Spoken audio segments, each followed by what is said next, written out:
Hello and welcome. You're watching NDTV 24/7. I'm Osama Shah. 3 people, they have been taken into custody in the Mangaluru murder case. They are currently being interrogated by the police, and authorities believe that more individuals, they were involved in the crime, and further investigation is currently underway to identify and then apprehend them. In total, an FIR has been registered against 15 individuals. My colleague Deepak Bopanna, he gets us the details.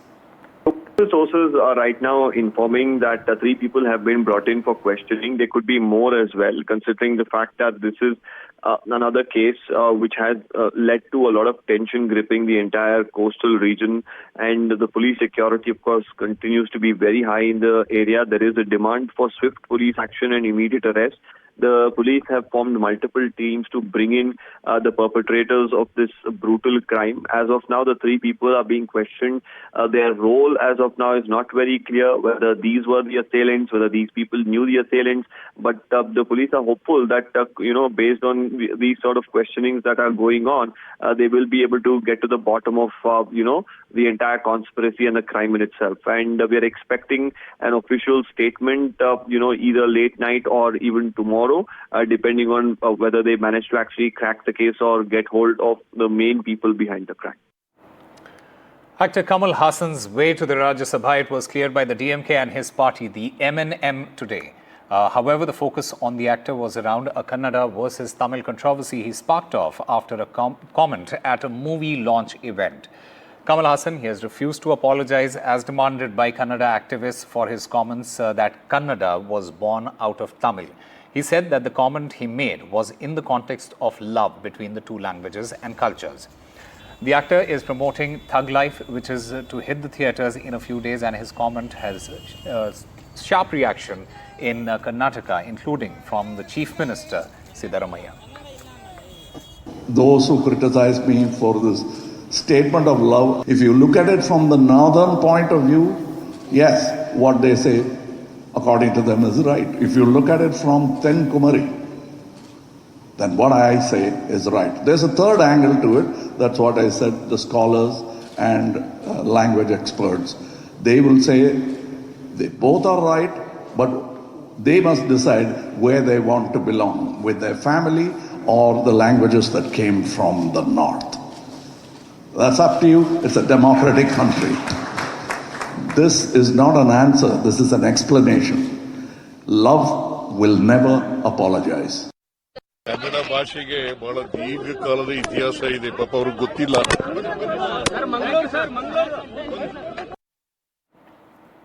In a big political development, Manipur BJP MLA and the former minister Thokcham Radheshyam, he said that all 44 MLAs, they have agreed to form the government as per the wishes of the people. But the final decision, it will be taken by the central leadership. Mr. Thokcham made the statement after he, along with 9 other MLAs, they met with the governor at the Raj Bhavan. 10 of us MLAs visited the governor as representatives of all to explain our position, is what he exactly has said. Meanwhile, BJP sources, they suggest that central leadership will take a call after reviewing the situation in Manipur, the peace process, not in conflict with an elected government at helm in the state. Hꯧze Manipur oraiba nahangi wal thabigi incident ni matung no oraiba fiyamse sigi matangda already akoi MLA mayam dagi taraptagi di akoi na nuaitaba pen do ponglokre action lawaninba hana ponglokre do ngasi si aduga mari leina ponglok mari leina na praja mayam su pamba popular government na sembagi bai da mutta akoi mayam loina ma MLA nifu mari loina ma sarkar no sembasi yare sarkar sembasi semna ba koi MLA loina ma ready leina praja ya pamba su leire akoi mayam su sarkar semba yare hai bi adugi governor akoi si ro bani aduga atopa tongan solution kai tawro pani ko know that Manipur has seen a lot of conflict. In fact, over 200 people have also died because of the Meitei versus Kuki conflict that went on in the state. And it's been under President rule since February 13th. And every 6 months, the President rule has to be ratified. BJP sources have clearly told me that they are in process. They want an elected government to be put in place, and they would be reviewing the situation. Remember, these claims have been made by such legislators even in the past, but this time it's far more significant because 10 Manipur MLAs have already met Governor A.K. Balla, and 8 of these MLAs were from BJP, one of them was from NPP and another one was an independent, and all of them seem to want a popular government to be installed, and sources in the BJP have made it very clear to me that peace process is not in contradiction with an elected government. In fact, the formation of an elected government will only ensure that the peace process is expedited. So that's clearly something that the BJP leadership wants, but they would be reviewing the situation and then taking a final call on this matter. In a big relief for former Sebi chief Madhvi Puri Bhuj, Lopal has given her a clean chit in connection to the complaints against her in the Hindenburg matter. The Anti-Corruption Ombudsman, in its order on Wednesday, said that there is no material evidence to direct a probe against the former Sebi chief. The Lopal examined 5 key allegations against Bhuj, including alleged investments linked to the Adani Group, quid pro quo disguised as consultancy fee and rental income, undue gains from ICICI Bank ESOPs, and a pretense of recusal from certain cases.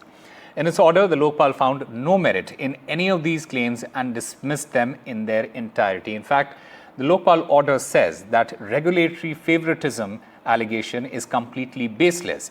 The complaints are based on presumptions and assumptions, and that these allegations are not supported by any verifiable material.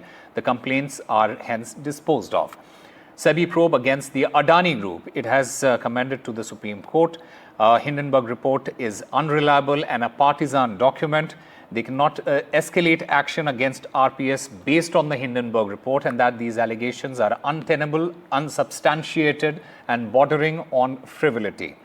There is a bit to sensationalize or, so to say, politicize the matter, is what the Lopal order also mentioned. It says that RPS and her husband were only passive investors, and that RPS and her husband had no connection with Adani Group shares. It also goes on to say that RPS had already disclosed her interest in ICICI Bank while joining Sebi, and that these allegations of conflict of interest is devoid of substance. Considering the fact that none of the 5 allegations that were leveled against the former Sebi chairperson really saw the light of the day. And it is very unfortunate that the anti-corruption watchdog had to mention in its order as well that it seems like there was a malice in the allegations that were leveled against her.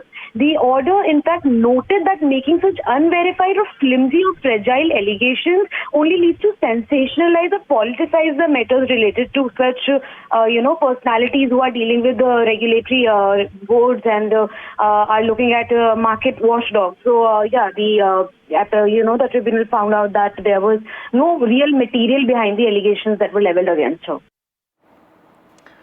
Sebi has barred former IndusInd Bank Limited Chief Executive Officer Sumanta Katpalia and 4 others from dealing in the share market, claiming that they were aware of unpublished price-sensitive information about the leader's derivative trades.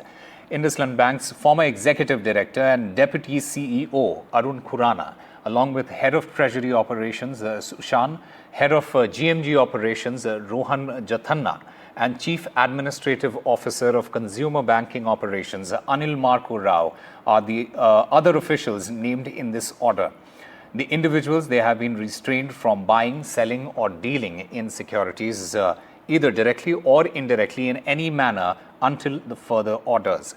Sebi has said in an interim order on Wednesday, and according to this order, Katpalia was aware about the accounting discrepancies in derivative trades and its huge impact in December 2023. What's happened with IndusInd Bank is essentially a Sebi interim order has come out this evening, which says that 5 individuals, primarily the ex-MD and CEO of the bank, Sumant Katpalia, and his deputy CEO, Arun Khurana, have both, as well as the 3 other people, have all been barred from the exchanges, from the public markets, from trading any of the shares. Amounts in their bank accounts amounting to about 20 crore have also been impounded by Sebi, according to this interim order. Essentially, the genesis of this whole issue is that on the 10th of March of 2025, IndusInd Bank's management came out and said that there were serious issues that they found in the derivatives accounting portfolio, because of which the bank was going to face a financial hit of about 2,000 odd crores. Now, according to Sebi's interim order, it seems that the management knew about these issues at least 15 months before this entire event happened, and they were aware of this and acting on this information while selling their shares and making profit on their shareholding, and that is why Sebi has come out with this order, which is barring them from the public markets. Remember that there's also a concern about the quality of governance at this bank, because if the management knew about these issues 15 months before they actually came out in public and admitted it, then that throws up a lot of questions about the quality of management and the quality of board which are controlling these management at these private sector banks. The bank's board separately has already said that they suspect a fraud has happened at the bank, and that they will go to authorities for an investigation. So most likely you will see central authorities like maybe the police or the Central Bureau of Investigation coming in and conducting their own investigation on this fraud angle, but that's a separate case altogether. Time for a very short break. More news and updates on the other side.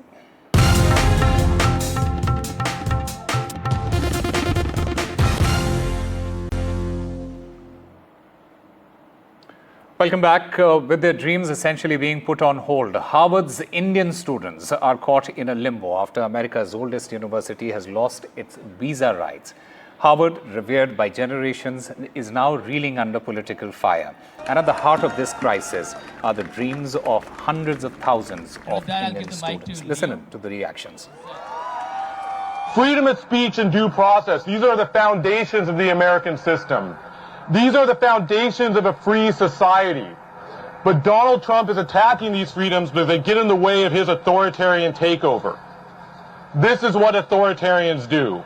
The attack on Harvard and its international students is part of a deeper effort to defund and dismantle the academic world. It's an attempt to reroute our brightest researchers into private corporations, stripping academic institutions of their power. Trump has begun a dangerous march to roll back civil rights in this country. We've seen his vicious, racist attacks on speech and diversity, and his alliance with far-right billionaires who amplify fascist rhetoric. Let's be clear, this has nothing to do with combating anti-Semitism. Anti-Semitism is a real problem. It's a problem at Harvard, it's a problem in our country. But these policies will do nothing to combat this age-old hatred. Instead, they are designed to divide us apart. Trump is using our international students as a bargaining chip. He's threatening to revoke our school's hosting status unless we turn over a massive amount of disciplinary information and surveillance. This is information we are not legally required to give. When Trump demands viewpoint diversity at our university, it's clear what he really means. He wants to control what our students say, think, and believe. Shame.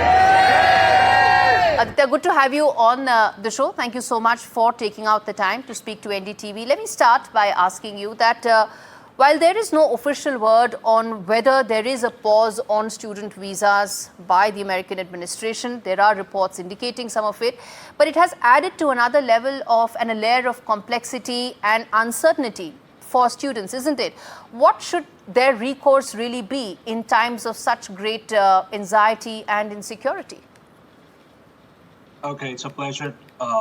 It's a pleasure that I'm here on this platform. Well, let me make a couple of quick comments before I respond to that question. The first issue is that you have to understand the background of where the Trump administration's current policy as it relates to student visa revocation stemmed from. So the background of all this is laid in the 1952 law that basically says that the Secretary of State has broad discretionary powers to revoke student visas if they feel that the issuance of student visa is contrary to national policy interests. Now, what the current administration has done is that it has used this law to randomly and rampantly revoke student visas. There are two particular categories of student visas that we have observed which are being revoked.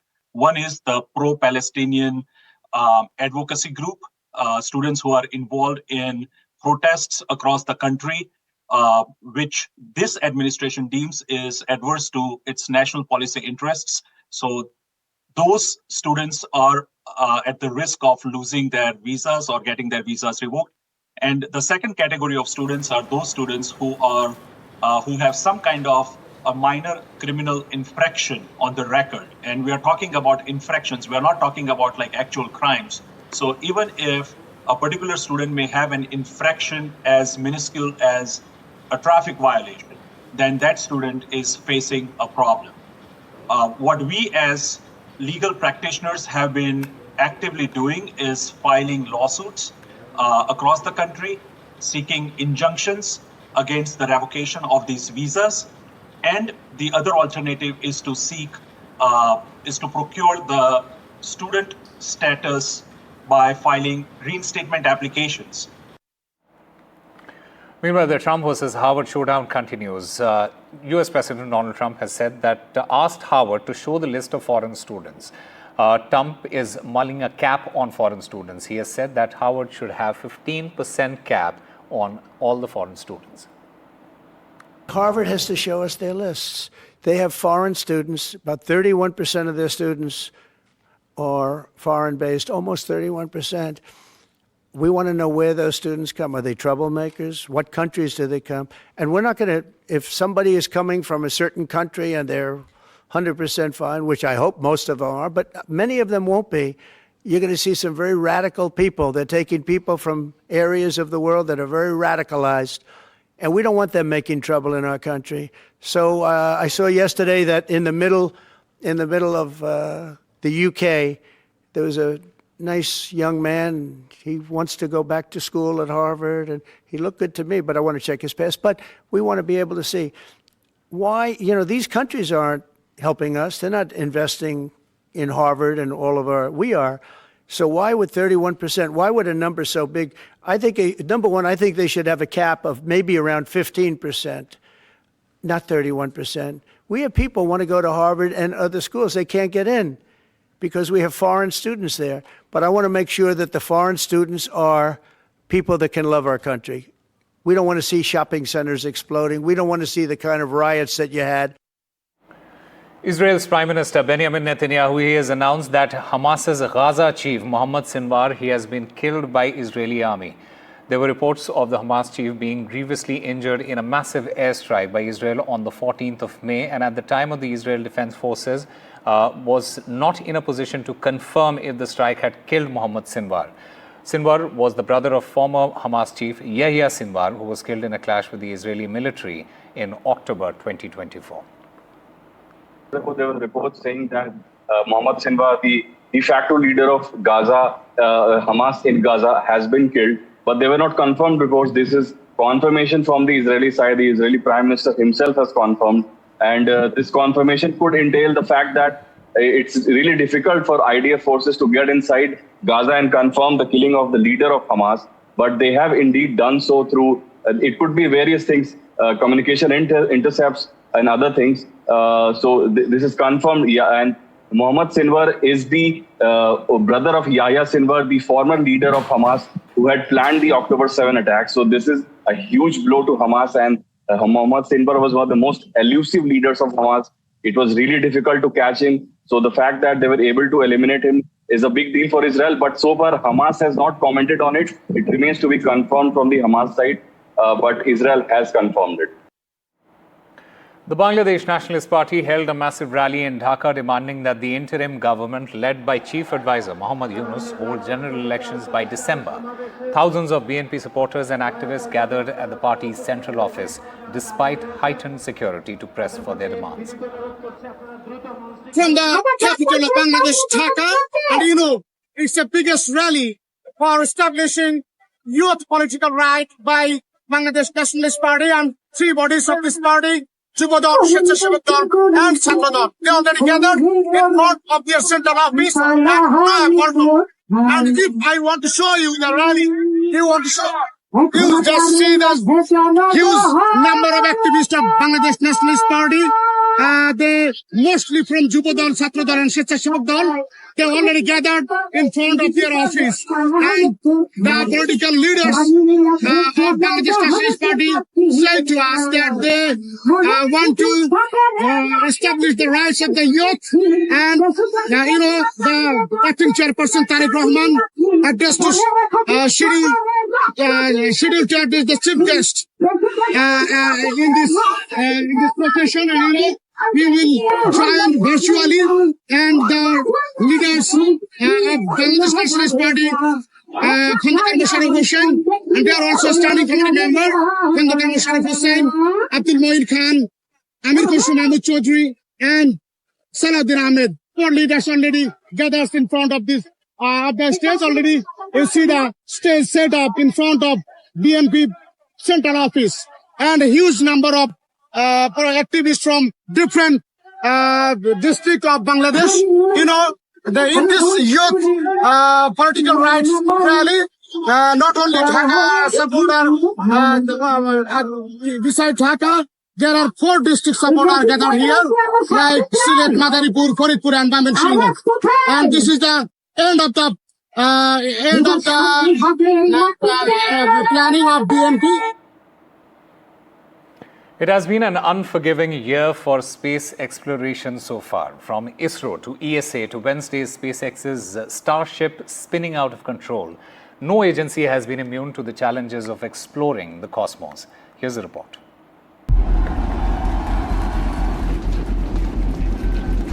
The vastness of space has proven unforgiving this year, with a string of high-profile mission failures leaving the global space community reeling. From India's ISRO to Europe's ESA, and even private giants like SpaceX, no agency has been immune to the challenges of exploring the cosmos. The Indian Space Research Organization's PSLV mission ended in disaster when the rocket suffered a mid-flight failure, destroying the strategic EOS-09 satellite. SpaceX, known for its innovative approach to space exploration, has also faced significant setbacks. Its Starship program, designed for lunar and Mars missions, has experienced multiple explosive failures during testing. Ship ignition.